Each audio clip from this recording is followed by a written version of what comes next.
Hi everyone, thank you so much for joining us today on this important topic. My name's Jessica Stewart. I'm the Executive Director of Family and Community Services, Insights, Analysis and Research, also known as FACSIAR, in the New South Wales Department of Communities and Justice. And I welcome you to this month's Lunch and Learn Research Seminar on links in OurSPACE, findings and recommendations from the evaluations of 2 trauma-informed services. Before we begin, I'd like to acknowledge that wherever we are dialing in from today across New South Wales, we are living and working on Aboriginal land that was never ceded. I'd personally like to acknowledge the Bidjigal and Gadigal people, who are the owners of the First Nations people of the area where I have the privilege of joining you from today. I'd like to pay my respects to all First Nations elders, past and present, and I'd like to extend that respect to our Aboriginal colleagues joining us today. I'd also like to warmly welcome all of the webinar participants that we have with us today. We've had close to 600 people register, which really is fantastic and shows the importance of research and evidence and evaluation in the work that we do. So today we're going to be talking about 2 trauma-informed services, links and OurSPACE, and how they help to improve the lives of children and young people in out-of-home care. The Links Trauma Healing Service involves a multidisciplinary team who deliver evidence-based treatment programs to children and young people in out-of-home care with the aim of decreasing trauma symptoms and improving psychological wellbeing. OurSPACE provides specialist outreach therapeutic trauma support for children and young people under the age of 15 who live in foster care or kinship care and have experienced at least 2 placement changes in the previous 6 months. So an evaluation of links was undertaken by the Parenting Research Centre and of OurSPACE by the Australian Childhood Foundation. In today's Lunch and Learn, researchers from these organisations will share their findings. We have lead clinicians from Links and OurSPACE who will discuss the implications of these findings for their service. We'll also have a discussion with the Director of Psychological and Specialist Services at DCJ about what these findings mean for DCJ Psychological and Specialist Services and ongoing work beyond the evaluation. So following the presentations, we will have time for some questions and answers. So please put any questions or comments that you may have in the chat, and I can come to those when we get to the Q&A session. So now I'd like to introduce our presenters for this afternoon. So Dr. Catherine Wade is the Principal Research Specialist at the Parenting Research Centre and leads research, evaluation and analysis activities at the centre with a focus on evaluating the implementation and impact of initiatives aimed at improving the lives of vulnerable families across Australia and internationally. Her experience spans leading, conceptualising, conducting and reporting research, evidence synthesis and program evaluation, including expertise in both quantitative and qualitative research and analysis of large-scale data. She was the lead investigator on the evaluation of the Links Trauma Healing Service. So welcome, Catherine. Jane Davenport is the clinical psychologist who's worked within DCJ for the past 30 years and has led the Newcastle Links team since its inception in 2017. She is passionate about evidence-based trauma treatment and supporting multidisciplinary interventions for children and young people in out-of-home care. Welcome, Jane. Dr. Jo Tucci is the Chief Executive Officer of the Australian Childhood Foundation and Chair of the National Centre for Action on Child Sexual Abuse. He's a social worker and psychologist. He has completed a PhD in emotional abuse and uses postmodern and narrative ideas in research, counselling and training. Jo has a particular interest in the impact of abuse-related trauma on brain development and the implications for practice. Jo has an extensive experience in the provision of consultancy, clinical supervision and program development and evaluation. Welcome, Jo. And Sue Barati is a senior manager with the Australian Childhood Foundation in New South Wales. Sue oversees OurSPACE, a statewide specialist trauma treatment service for children and young people in out-of-home care. Sue has experience providing therapy, supervision, training and consultancy, focusing on developmental trauma and its impact across the lifespan. She has presented on topics relating to childhood trauma nationally and internationally. What a fantastic group of researchers and experts we have with us today. So after the presentations, we'll hear from Elizabeth Hagarty, Director of Psychological and Specialist Services in DCJ, and I'll introduce Elizabeth when we come to this part of the session. So thank you so much for joining us today, and please go ahead, Catherine and Jane. Thanks so much, Jess. Hi, everybody. I acknowledge that Aboriginal and Torres Strait Islander people as the traditional owners of Australia and the custodians of the oldest continuous culture in the world, and pay respect to elders past and present, including Aboriginal and Torres Strait Islander people who are with us today. I also want to quickly acknowledge my partners on this evaluation and collaborators. I won't read out their names, but you can see we have collaborators from the Parenting Research Centre, but also from our evaluation partners at Circa and at Deakin University. Also want to acknowledge the contribution of an expert advisory group who gave us some incredibly helpful insights as we were progressing through the evaluation of the LINCS Trauma Healing Service.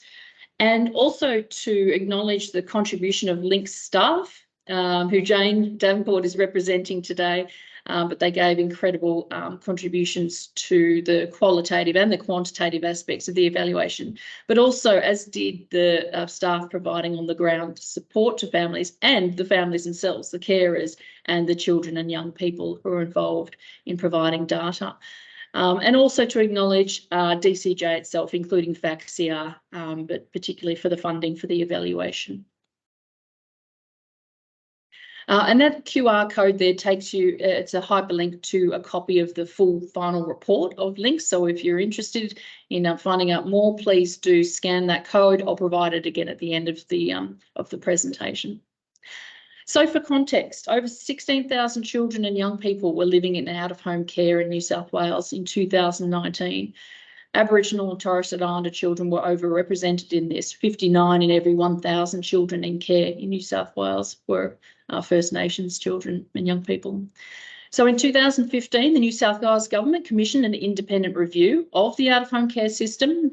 Some of you will remember that. It's known as the Tune Review. And the aim of that review is to better understand the reasons for the high numbers of children entering care. And the findings of the review pointed to failings in improving long-term outcomes for children and a system that was ineffective and essentially unsustainable. So drawing on existing evidence about the effectiveness of interventions for children in care, paired with recommendations of the Tune Review, in 2016, the New South Wales Government launched the LINCS Trauma Healing Service as one of the evidence-based initiatives within systemic reform to the child protection system in that state. And the LINCS Trauma Healing Service uses multidisciplinary teams of postgraduate educated professionals who are trained and supervised to deliver combinations of 4 established evidence-based programs, with delivery of those programs individually tailored to the client's needs. So the 4 established programs that were delivered as part of the LINCS model were trauma-focused CBT, eye movement desensitisation and regulation, otherwise referred to as EMDR, the Tuning into Kids program and the Tuning into Teens program. And then the final one was the Parent-Child Interaction Therapy or PCIT program. And these programs have varying evidence for effectiveness with out-of-home care cohorts, but lots of evidence with other cohorts. So trauma-focused CBT has strong evidence, but the other programs only really had emerging evidence at that time, or some of them little evidence of effectiveness with children in out-of-home care, but they had strong evidence bases for other subgroups of children and carers. So LINCS was aimed in part at addressing the trauma associated with high levels of placement instability for children in care. It was also aimed to decrease trauma symptoms that were evident as a consequence of the child's exposure to past abuse and neglect. So in this presentation today, I'm going to describe to you some of the findings from the independent evaluation of the LINCS Trauma Healing Service, exploring its impact on placement stability and on child and carer wellbeing, And also, I'll present you some of the findings regarding the cost effectiveness of the service. So just quickly, the evaluation methods, the design that we used for the evaluation was a multi-component evaluation process or implementation evaluation, an outcomes evaluation, and an economic evaluation. We used a hybrid effectiveness implementation design. The outcomes evaluation component of the evaluation used a between groups repeated measures quasi-experimental design. Lots of technical language there. Essentially, it was a difference in difference design that we were using. We used a matched comparison group that was sourced from existing available data of children in the out-of-home care system in New South Wales in locations where the LINCS service wasn't provided. And we matched children on relevant characteristics to children who were in the LINCS cohort. And then the cost effectiveness analysis was also drew on that matched comparison group analysis. The evaluation covered the period from October 2017, when the service started in 2 sites, in Hunter and in Penrith, right through to the end of December 2019, just before COVID hit. So there were 2 delivery sites, and the evaluation covered a 26-month period. Just quickly to run through some of the methods that we used, or some of the data that we drew on for the evaluation. We conducted, Circuit conducted most of the 23 staff interviews and 27 carer interviews over that 26-month period. We had pre to post, and in some cases 6 to 12-month follow-up data from LINCS service records, so administrative records of data captured from the children and from the carers in the service. And these covered a range of constructs, including measurement of trauma symptoms using the trauma symptoms child checklist and the trauma symptoms checklist for youth. Children's behavioural and and emotional functioning was captured using the SDQ, quite a common tool, quite a common measure of children's outcomes in that area. We measured children's psychological wellbeing using the Personal Wellbeing Index and the HONOSCA scales. Carer capacity and wellbeing was measured using the adult version of the Para Wellbeing Index and also the Parenting Stress Scale. And then care report of child hospital visits. This is emergency department visits for accidents or injuries. Also school attendance and justice contacts were used as part of the evaluation data. We also drew on LINCS service receipt data and staff fidelity data about delivery of the programs, and DCJ and LINCS cost data. For example, we looked at financial reports provided to us from DCJ. And we had access to DCJ data on risk of significant harm reports and placement stability or placement moves, including for that matched comparison sample. Diving right into findings now. So over that time period, that 26 months, there were 415 referrals of children and young people into the LINCS service across the 2 sites. 47% of those referrals were Aboriginal, or for Aboriginal and Torres Strait Islander children. And all of those met the criteria for being under the age of 18 years. 343 of those referrals were accepted into LINCS, so the others were either declined the service, they declined to take the service, or they were not eligible referrals. And 264 had started receiving a service before the end of the evaluation period.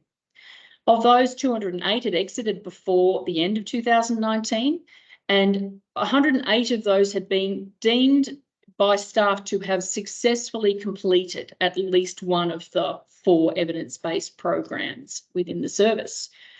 7% of referrals were not accepted as they did not meet referral criteria or they declined. A range of programs were accessed by the children and carers in the program. For example, 54% of them were allocated to TF-CBT, 35% to tuning into kids, or the teen version of that. 17% received PCIT and 17% received EMDR. So you can see from that they don't total to 100 because children and carers could receive multiple programs. In fact, they often received a child-focused program, but also a parenting-focused program. Staff reported high levels of satisfaction with the suite of programs that were offered through Links, noting that the service and programs were, as the dot points show, filling a gap in services for children and young people in out-of-home care who had been exposed to trauma. The Links program was leading to positive outcomes for children and young people. Staff reflected that the programs can often be delivered in culturally appropriate ways, and that this was a real plus of the programs. And that the programs were often flexible in the way that they could be delivered and could be tailored to families' needs and preferences. Carers also cited high levels of satisfaction with Links, noting that it met their needs and in most cases exceeded their expectations of what they would receive when they were participating in the program or the service. They also felt that Links meets the unique and specific needs of the trauma-affected children and young people in their care. The carers perceived that the Links was much more effective than other previously accessed support services. And they felt that Links develops and maintains strong and positive relationships between Links staff, the children and young people, and the families themselves. So pretty positive results from the qualitative aspects of the evaluation. Let's have a look now at some of the results from the outcomes evaluation. So this is that matched comparison group analysis. And the chart here shows the average number of placement changes experienced by the Links children in orange and the matched comparison group in purple at 2 time periods. So the first time period along the bottom of the chart is any time before October 2017, which is when the Links program first started.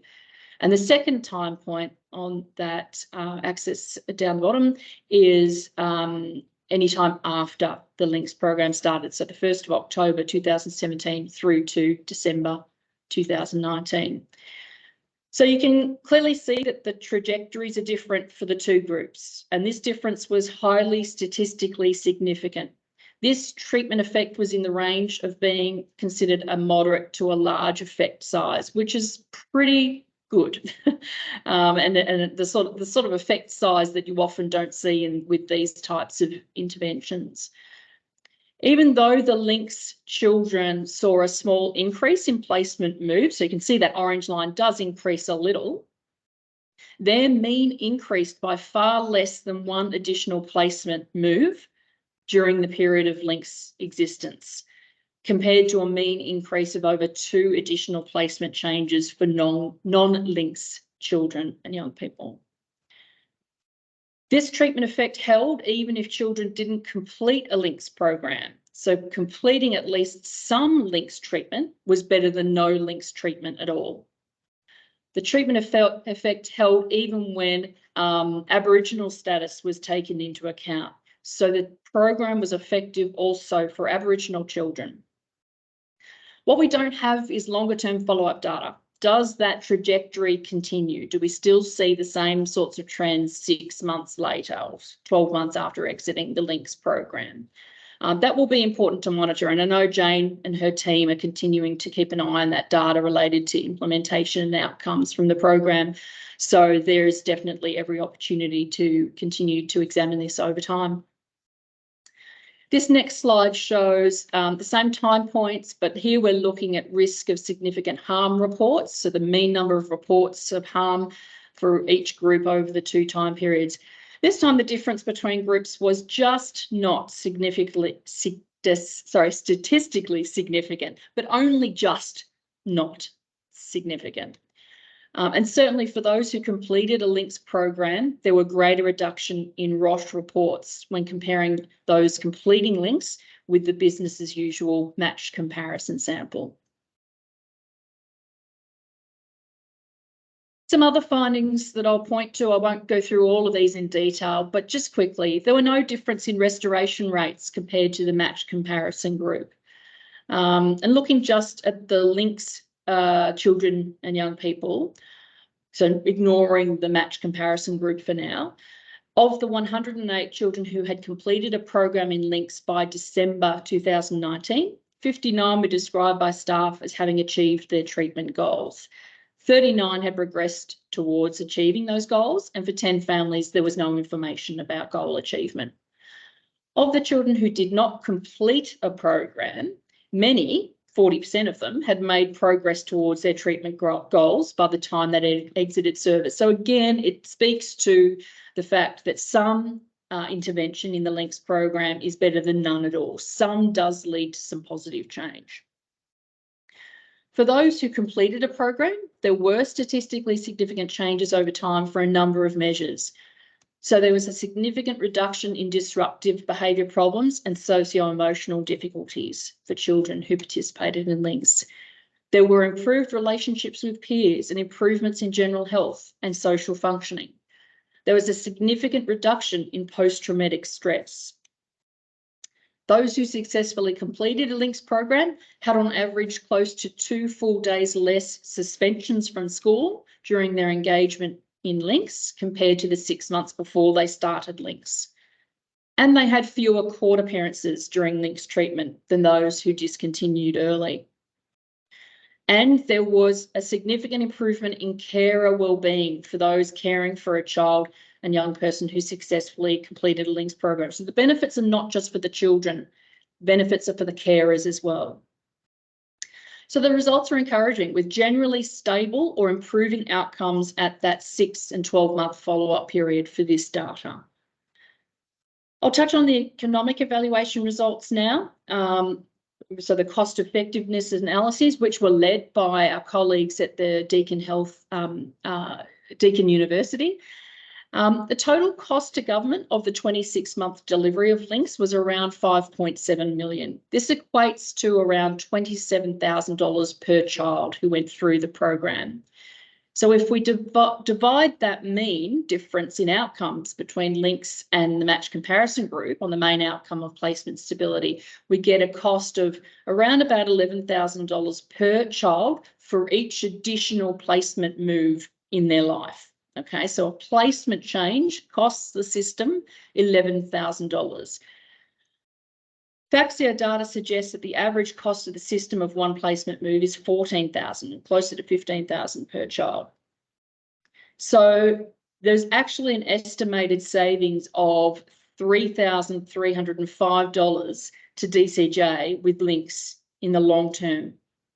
So the saving by a child receiving links in terms of reduction in the number of placements they're likely to experience is $3,300. So in that sense, it addresses that question of, is this a cost-effective program?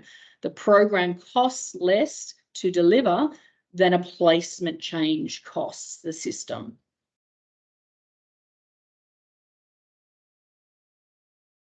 So as I mentioned before, you can download all the details that I've talked about today, plus more by getting a copy of the full report, which is available on the Parenting Research Centre website. And I think it will also be available on the web page regarding this seminar. Happy to hear any questions and comments that you have afterwards. Please follow up with me. But now I have the pleasure of handing over to a key stakeholder in the links evaluation. Jane Davenport was a clinician at the time of the evaluation and a program manager of links. So I'm really happy to pass over to Jane now. Thanks, Catherine. I'll take myself off mute. I would like to acknowledge the Awabakal people, who are the traditional custodians of the land that I have the fortune of living and working on. I have got the story of Sam. She is a young person who has been through the links program. She has given us, and has her mother, their full permission to share their story. Sam's name has been changed. But this is her real story. So she came into our program, and at that point in time, she had had incredible placement instability. The casework team was vacillating between should we support Sam to go home to her mum, or should she enter into an alternative care arrangement.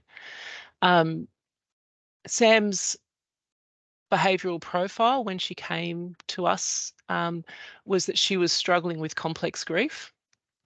Her life with her parents had been very difficult. DCJ had a line of sight to a number of ACEs that she'd been exposed to, and it was well into double figures, the things that DCJ knew in terms of ACEs. She had suicidal ideation. Her attachment was very disrupted. She was suspended more time than she wasn't. She was functionally not at school due to multiple suspensions back to back. She had incredible placement instability with multiple placements, and she was highly avoidant in therapy. And I think highly avoidant, you need to think about a young 9-year-old girl sitting under a table, not interacting with any of our clinicians and therapeutic staff, and every now and again giving a non-verbal cue that she had heard what was being said but was not particularly interested in participating. She was engaged through TFCBT, occupational therapy and speech pathology when she came through our service. And I've got a graph, this next slide, and I'll just talk you through it. So Sam completed the trauma symptom checklist for young children. And so this graph demonstrates the change over time. So the grey line that appears straight across the middle of that graph identifies the point at which clinicians have clinical concerns about a young person.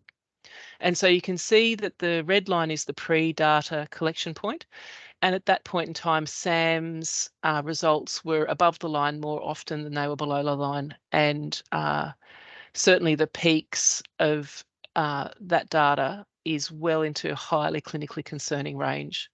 At the end of treatment, Sam was at home with her mum, and her results in the blue line are all well below that line of clinical significance. And so and the last slide I'll show you, she was at home with mum. Sam's sister had also gone home as well. She hadn't been suspended from school for over 12 months, and she had attended every day. And she was also super thrilled that she was in the local soccer team. And she said when she left, she said to the clinicians, "I'm more confident and I get less angry and I don't have nightmares now."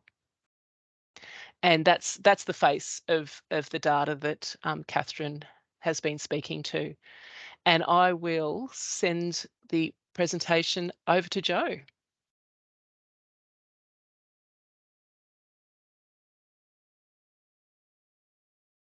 Thanks, Jane. Thanks, Catherine.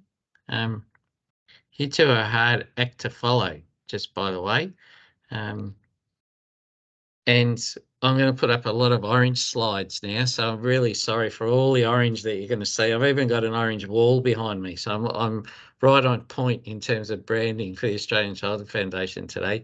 Thank you. I found your presentation really, really interesting. As you were both talking, I was kind of trying to think a little bit about the comparisons with OurSPACE and what we share in common and what differences there might be. But in a lot of ways, the commonalities far outweigh any of the differences that we provide in the two services. So I'll start. I'm in Perth today, so I'm on the lands of the Whadjuk Noongar people, and I pay my respects to their elders, past and present. And also acknowledge any First Nations people in the audience. I'm really delighted to be able to talk a little bit about OurSPACE, because it's quite a complex program to try to understand what it actually does. And so I'm going to give it a shot. We've got Sue here. She'll probably correct me halfway through the presentation and say, well, actually, Joe, that's not quite right. So that's not an uncommon experience for me and Sue.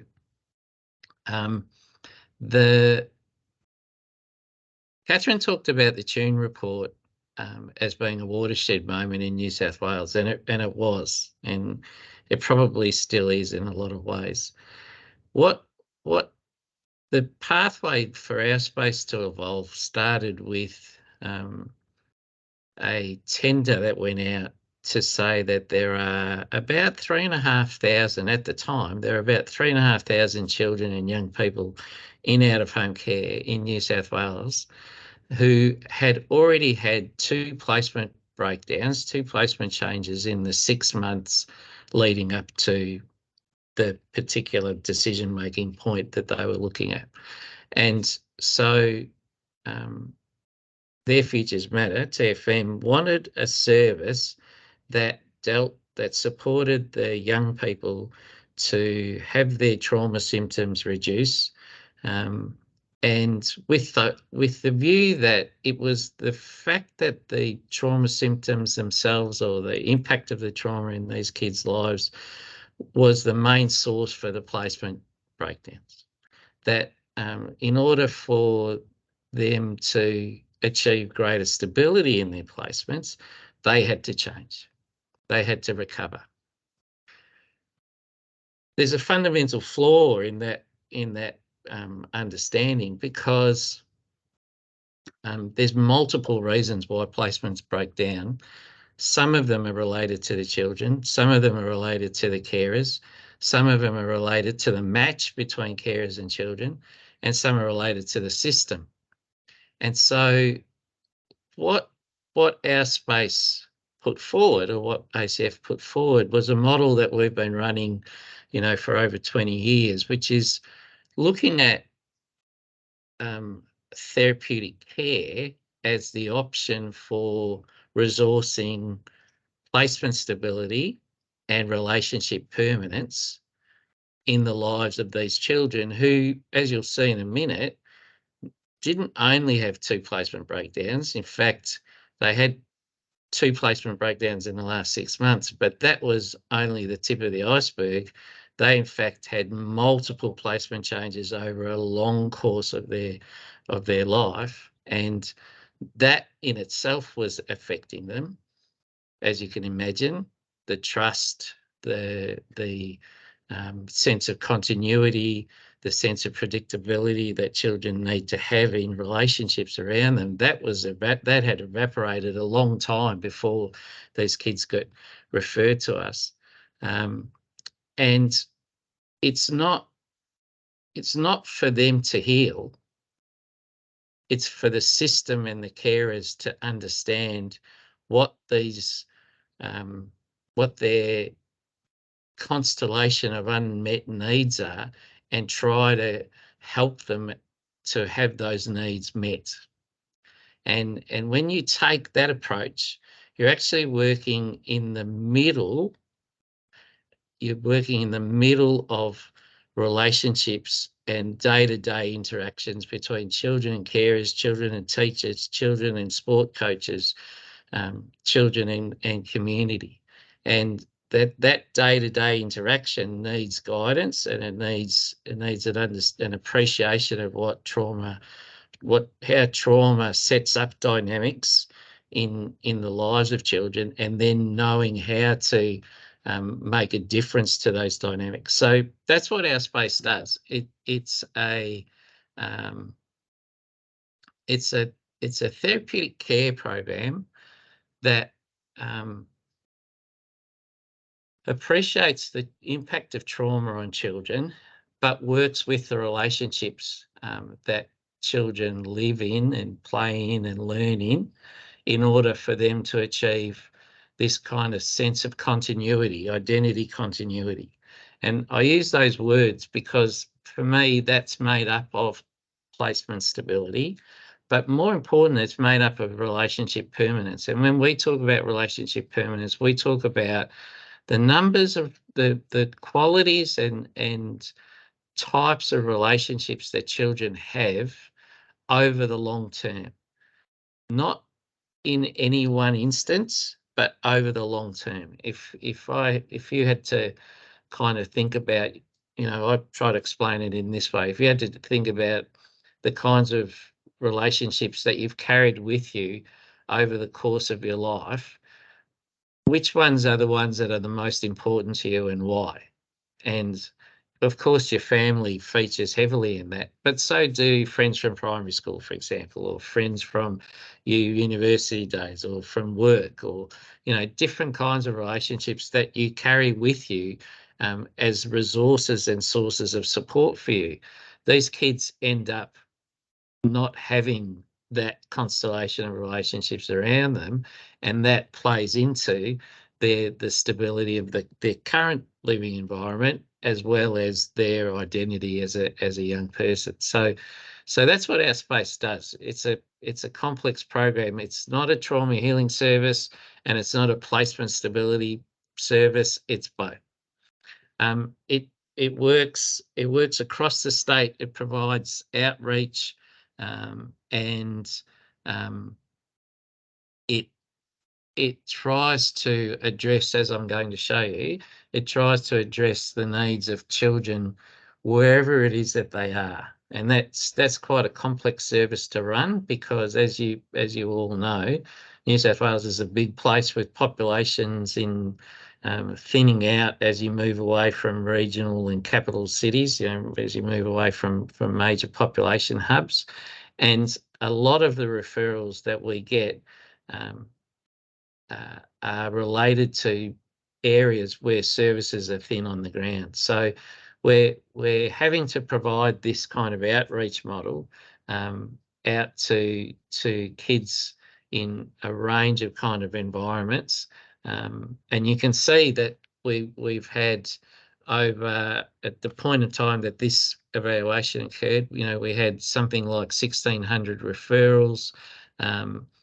There were quite a considerable number of referrals for First Nations kids. There are quite a considerable number that lives in foster care, kinship care, and most recently, you know, we're working with kids in ACAs, trying to build up their capacity to manage the transition into other kinds of placement options, but also to, I guess, develop the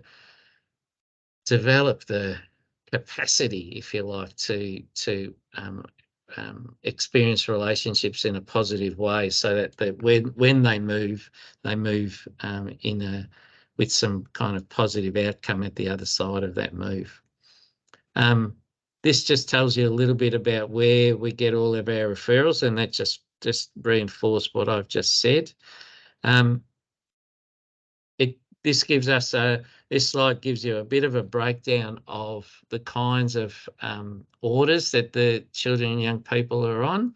The vast majority of kids are on a long-term care order and permanent care order. That in itself, alongside the fact that there have been so many placement changes in these kids' lives, makes the system environment around these children quite complex to support, and there's a lot of good people trying their best to manage these kinds of factors that all come into play.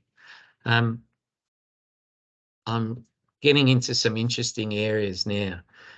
So if you look at this graph, if you look at the little pie chart on the left-hand side of this particular one, you'll see that 74% of the kids that referred to OurSPACE had 3 to 8 placements since coming into care.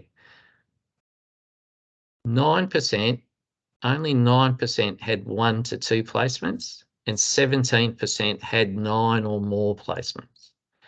So you've got a complex history of placement changes, and they're not all different carers and different relationships, but they are transitions.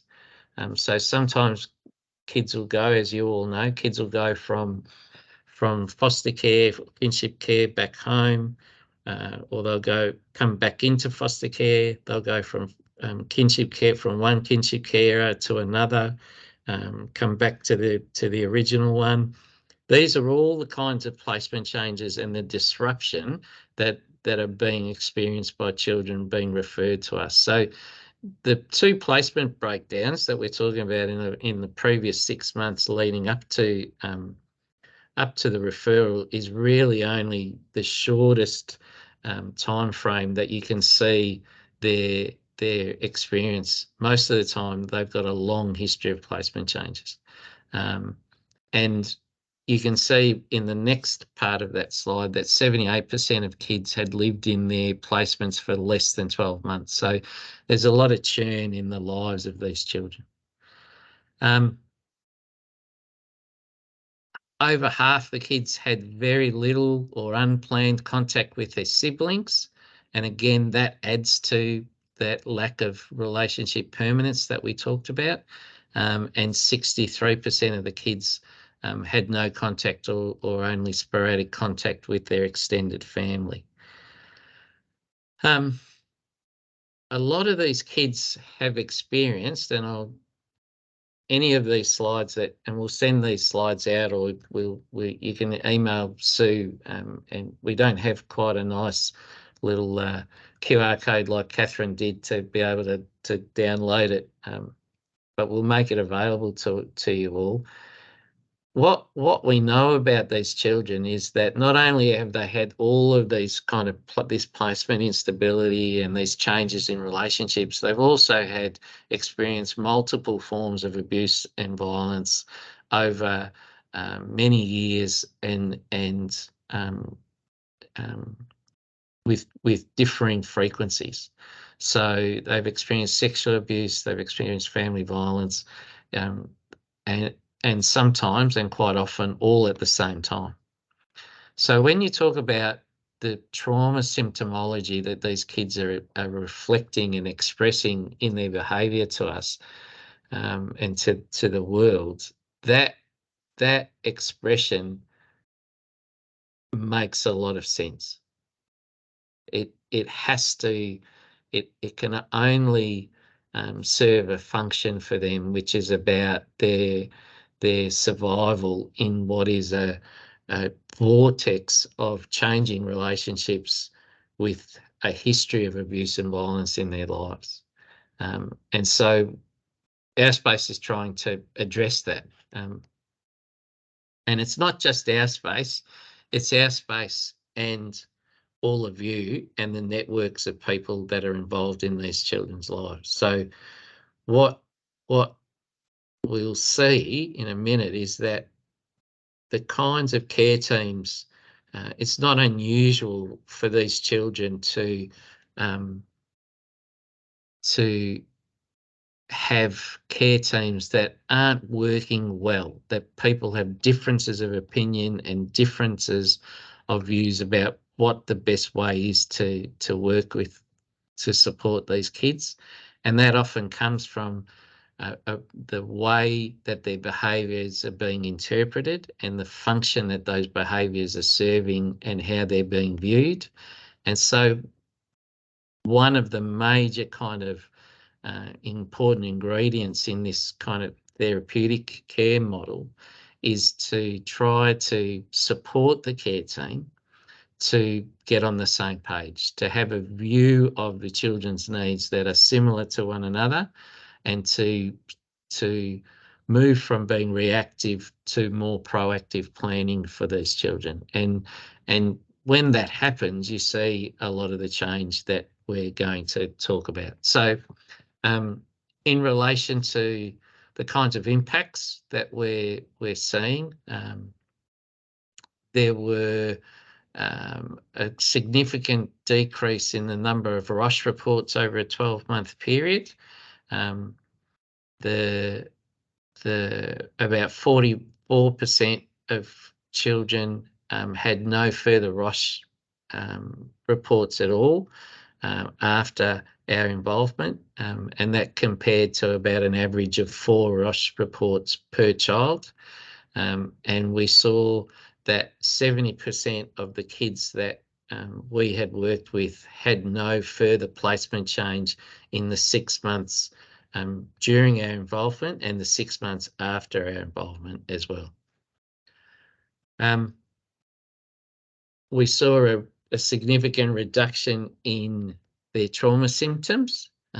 And we also saw a significant reduction in the criminal in their involvement in criminal activity, and that, for the older young people that we work with, that's really important in relation to this as a measure of the system being able to understand that their behaviour is driven by these trauma-based needs from their past, rather than it being deliberate, purposeful, intentional acts of criminality. So I think there's a lot of time spent by our OurSPACE staff helping to reimagine the identity, reconstruct the identity of these young people, so that it actually involves a more positive narrative and a more complete narrative of their lives. We also saw, as I said, a reduction in the trauma symptoms. So that's quite a small slide, and you won't be able to see all the lines going down, the one on the right. But on a range of different measures, we've seen, reductions in their symptomatology over the period of 6 months. So the work that we do with kids helps them to feel better about their lives.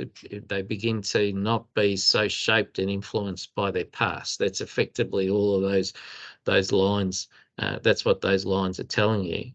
On the left-hand side, that's just some signals about how the number of professionals, which is the red line, reducing in the lives of these kids, but the number of family and personal relationships or friendships increasing as a result of OurSPACE involvement. So if you have a broader network of people that are on your side, in your corner, then you're going to be able to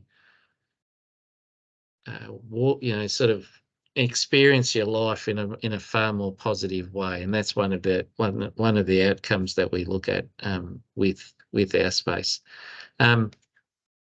You can see that when the kids are first referred to us, only about 4% of them have a connection to education plan, connection to learning plan, and by the end, that's increased to 78%. So at least there's some formal documentation of the needs of kids in school and how schools and other vocational kind of environments can support their learning. And the 65% of the kids have actually increased attendance at school by the time that we're finishing. So school becomes a more positive engagement, and that's deliberate. There's a very strong, deliberate, intentional effort put into reconnecting children and young people with important relationships within the school environment, and it pays off.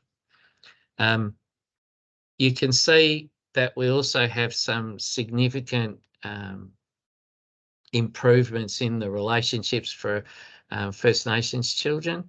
They increase their engagement with their own kinship care network. They experience improvements in their connection to country as a result of being more involved in their broader kinship family.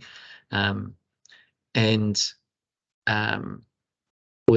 as I said at the very beginning of this section, you can see that care teams are far better resourced, and care teams begin to achieve the sort of purpose that they were designed for, which is to understand the needs of kids from multiple perspectives, and then put together a plan that everyone can sign up to and work towards. And when that starts to happen, in addition to the kind of therapeutic approach that we offer and the relationship focus that we have, you start to get the significant improvements that I've just described.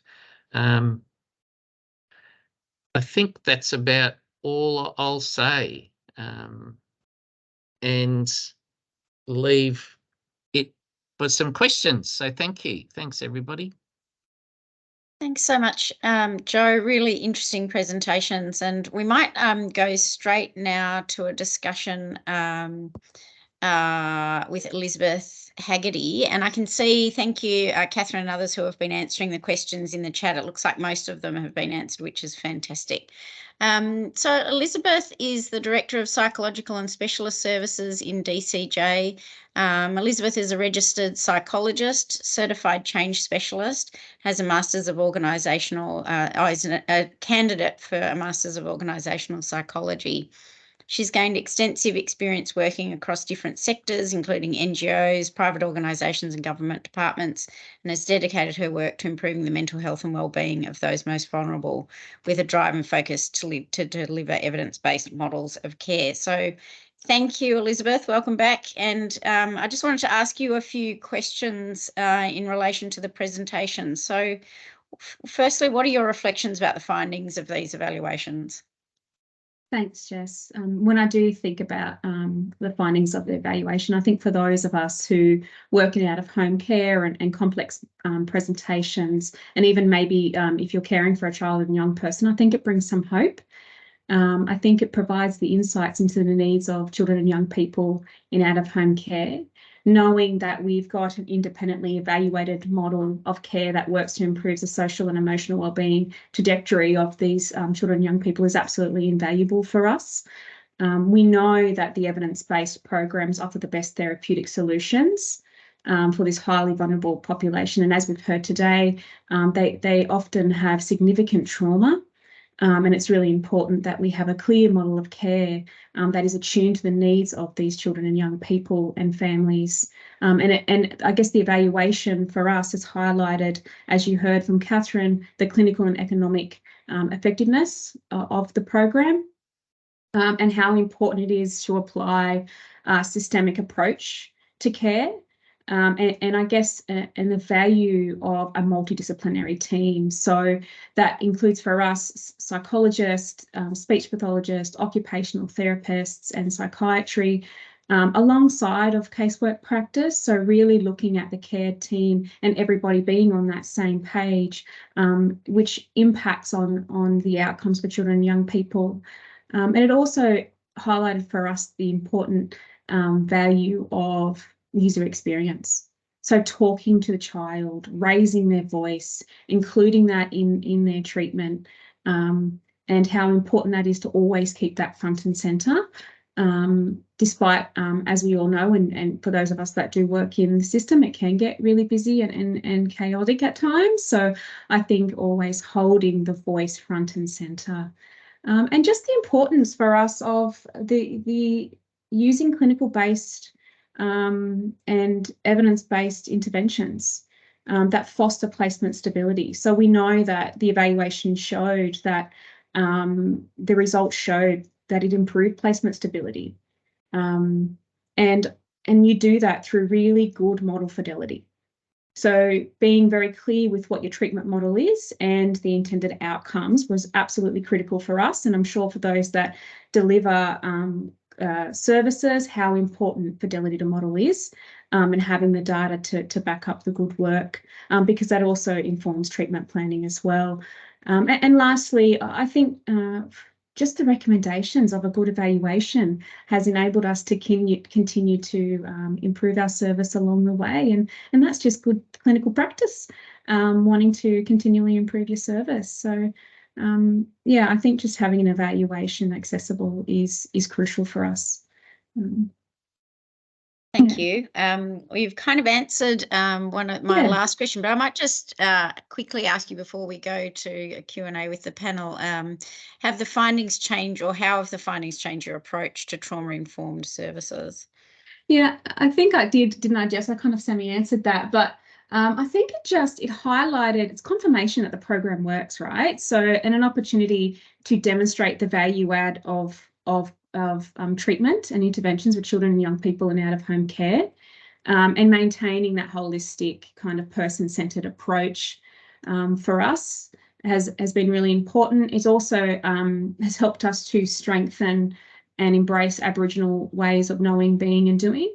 And I'm really proud because we've had 2 of our Aboriginal staff continue to undertake PhDs, which will help us to further understand the needs of children and young people in out-of-home care.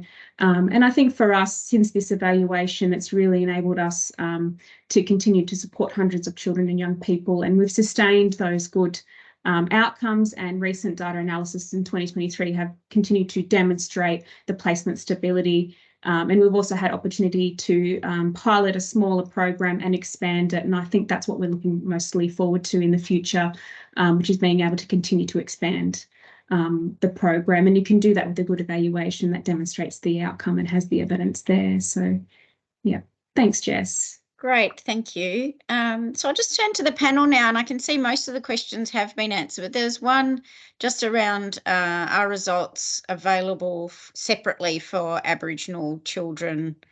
For maybe Joe, firstly to you, and then perhaps to you, Catherine.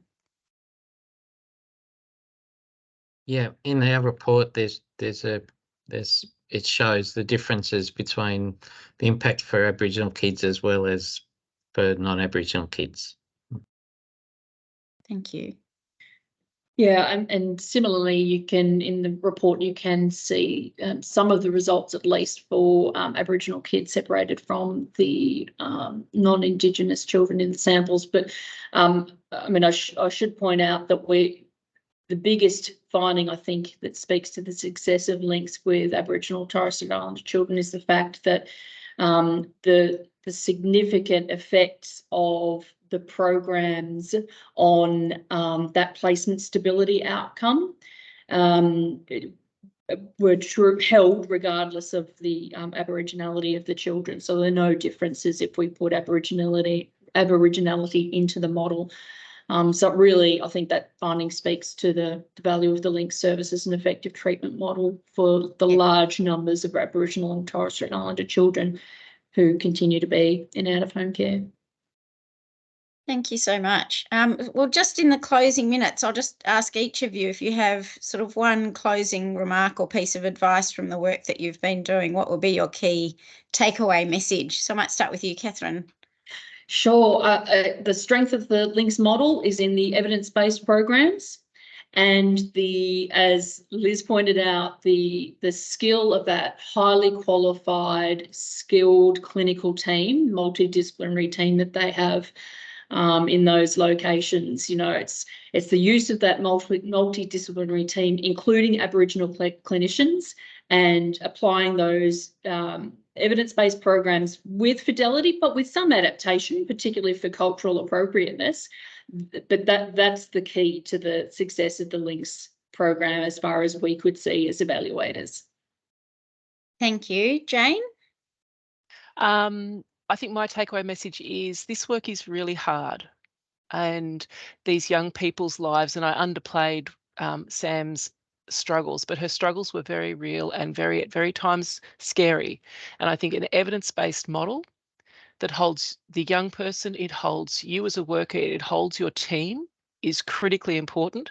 The things that sit alongside the evidence-based model is really good collaborative team level supervision where you sit and support each other, and making sure that you have really clear treatment goals and have high fidelity to model and really good data collection, because you've got to know when you're done. Thanks, Jane. Joe, closing comments? I think that the relationships do the heavy lifting for children who experience trauma, and knowing that means that we have to adapt the way that we offer our sort of therapeutic models, our therapeutic services to children and young people, and that it's not only the therapist that makes the difference, but it's the relationships that you can support around the child that has the biggest impact. Thank you. Sue, any comment from you?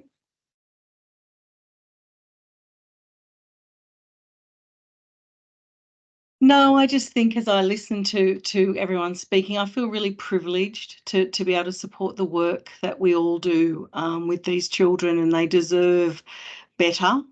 And I think we all need to strive to keep finding ways to do better. So I think that next year will be really exciting if we can keep providing the work that we do, and our teams work really hard to make sure that these kids get something of what they deserve.